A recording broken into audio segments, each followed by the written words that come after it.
Yo, what's up everyone, R60 here, back with another video. We've gotten some exciting news straight from the War Thunder community. The preliminary leak list for the next update has surfaced, and this list is packed with new aircraft, tanks, and naval vehicles coming to the game. Today we will only be covering aircrafts, as this is going to be an extremely long video if I cover everything at once. If you'd like to see this list for yourself, the link to the Discord will be in the description below. Anyways, let's dive right into this. First up, we have Russia. With Russia, we have the Su-33, or some may know it as the Su-27K. This aircraft is a carrier-based air superiority fighter. As per the name, it is an Su-27 designed for naval purposes. This aircraft is powered by two AL-31F turbofan engines, delivering up to 12,500 kilograms of thrust each, with its afterburners on. This variant of the aircraft does not carry R-77s, however it does carry R-27s and R-73s, which may be disappointing the most. However, this aircraft did carry the R-27EA and EM. These are the active radar homing variants of the R-27s, which could be absolutely huge for top tier Russia if they are added. As for its radar, it likely uses the N001 Mech Pulse Doppler radar. It has limited BVR capability compared to modern standards, but still effective for engaging multiple targets in combat. For guns, the Su-33 uses a 30mm GSH-30, sitting at 1,500 rounds per minute and a muzzle velocity of 860 meters a second. With about 150 rounds, that gives the aircraft about 6 seconds of total trigger time, so you want to make sure every burst counts. Alright, that wraps up Russia, but we have even better things, so stay tuned for that. For USA, there's nothing confirmed on the aircraft side yet, but remember last update when we saw aircrafts like the Mirage 2K for China surprise us? There's still a chance we could see something new like the F-18. Who knows? Before we move on to the next huge one, if you find this type of content good, if you enjoy it, make sure you leave a comment down below. Comment your opinion on this list if you think it's going to come to War Thunder. If you enjoy the content, make sure you leave a like, maybe even subscribe. It helps me out a ton. Anyways, on with the video. Moving on to one of the big ones, the Eurofighters.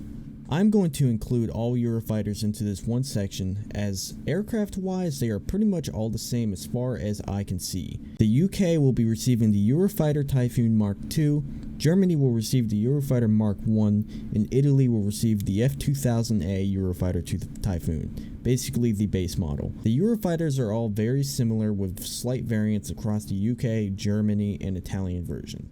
For example, the UK Eurofighter has enhanced multi-role capabilities compared to the Mark I or the Italian version. The Eurofighter has two Eurojet EJ200 turbofan engines, each producing about 9,000 kilograms of thrust without afterburners and about 13,500 with afterburners. These engines provide a top speed exceeding Mach 2 and even give it super cruise capabilities. As for the radar, this aircraft uses the Captor M radar with the potential for a Captor E ASA radar.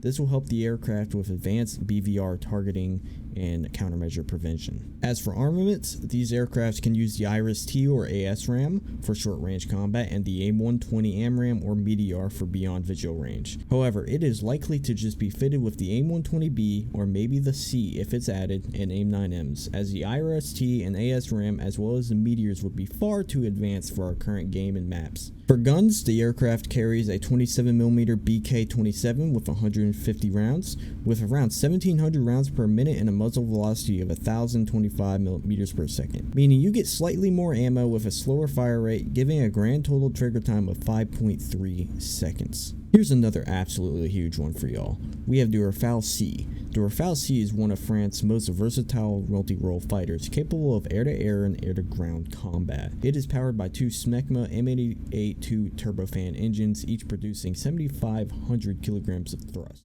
That being said, it currently sits with a thrust-to-weight ratio of somewhere around 1.05. This sits slightly below the Eurofighter's thrust-to-weight.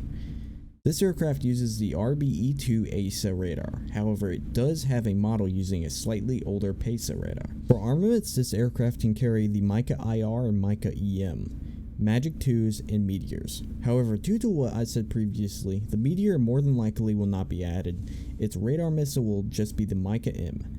It uses an internal 30mm, but it only has about 125 rounds. With a 2,500 rounds per minute, you can deplete your ammunition for a grand total of 3 seconds. So your trigger discipline better be great for this one. The next two on the list have to do with China.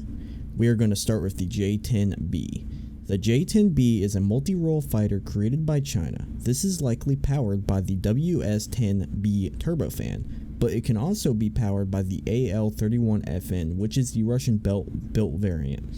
This engine offers about 13,000 kilograms of thrust, which provides excellent speed and acceleration for the aircraft. As for its radar, it is equipped with a KLJ-3A ESA radar, which is a highly advanced radar system, especially in War Thunder, offering significant improvements compared to other radars. This will be significant for superior target detection and chaff resistance. For armaments, you get the PL-15 active radar missile, PL-12s, and PL-8s.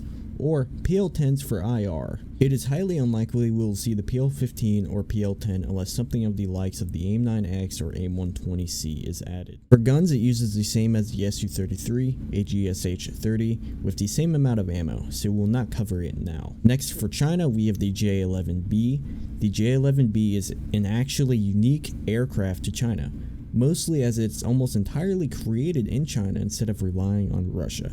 This means we could see a difference in performance between the flankers. The J-11B is an air superiority fighter that still resembles the Su-27 flanker. It typically uses a WS-10 engine offering around 13,200 kilograms of thrust. For its radar, it uses a modernized pulse Doppler radar, specifically the N001 VEP PESA radar. For armament, it uses the RVVAEs, which is pretty much just an R-77. However, if we see new Fox 3s, we could see an upgraded model of this. It can also carry R-73s. It is also likely armed with R-27ERs and ETs, and could potentially get the R-27EM or EA active radar missiles. It gets access to the same cannon as the Su-27 and Su-33, so we won't go over it again. Alrighty, next on the list we have Israel. Israel will be receiving the Kfir Block 60. The Kfir is a multi-role fighter powered by a General Electric F404 GE100D engine, delivering 7,250 kilograms of thrust. For radar, it features an advanced ESA radar, specifically the EL-M2032. Armament-wise, it is using the GIAT 30mm DEFA. With the capacity of 150 rounds and a rate of fire of 1,000 rounds per minute, it has a muzzle velocity of 1,000 meters a second. Doing the math, you get roughly about 9 seconds of trigger time, which is much better than most aircrafts.